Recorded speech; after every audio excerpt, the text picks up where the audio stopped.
The Chosen Royal Bloodline. Chapter 1. Initiation. Our story begins with an 18-year-old African-American male named Nick, standing 6 feet 2 inches, rocking his signature mohawk with yellow highlights. He's walking down the street on the south side of Chicago when suddenly he's stopped by 5 Devil's Incarnations gang members. This gang operates on the entire west side of Chicago.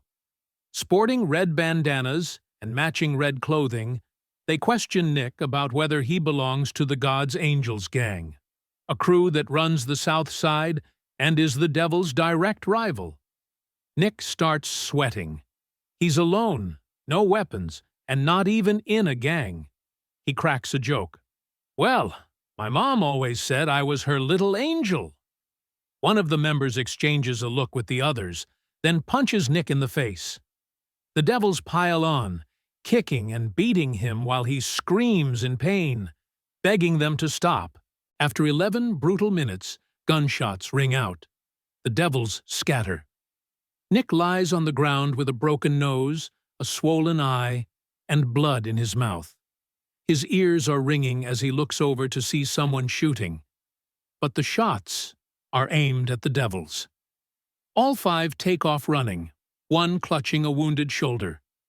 Nick fades in and out of consciousness, then notices someone in yellow walking toward him. The mystery man pulls out a phone to call 911 before disappearing. The last thought Nick has before blacking out is of Raymond, his older brother. Nick loses consciousness with a faint smile. He dreams of himself as a 7-year-old, running while 2 figures hold his hands, until they vanish, leaving him to run alone.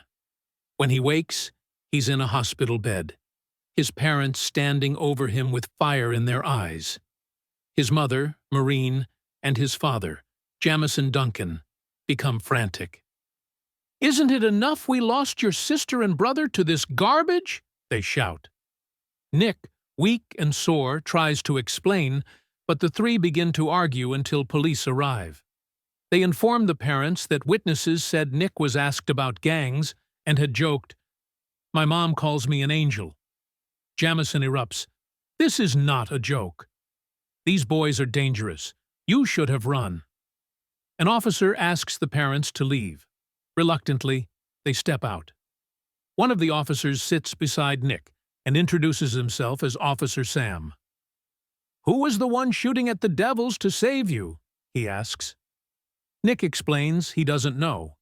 Sam's partner, McGregor, snaps in a harsh tone. "Don't bullshit me. Your family's been tied to the Angels for years. Looks like the little brother's part of it now. If you don't talk, we'll book you for conspiracy to commit murder." Summoning what strength he has, Nick spits back, "Hey man, get the fuck back. I don't bang, motherfucker. Whoever it was, saved my ass. I don't owe you shit. Isn't it your job to figure this out, bitch?" Sam lunges to grab Nick, but McGregor stops him. "We'll see you around, kid." Just then, a radio call about a 187 pulls them away. Nick lays back, furious, his mind replaying everything. Hours later, he stares at the ceiling, thinking about his brother and sister. He remembers the fun, riding bikes, skipping school, smoking weed, drinking.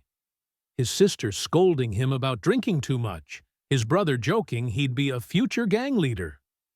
A figure in yellow appears in the doorway. "Bang!" he shouts, making Nick flinch. It's Finnick, second in command of the Angels, the gang his siblings belong to. "Yeah, not paying attention is how your ass got in this mess," Finnick scolds. "Didn't Raymond teach you anything?"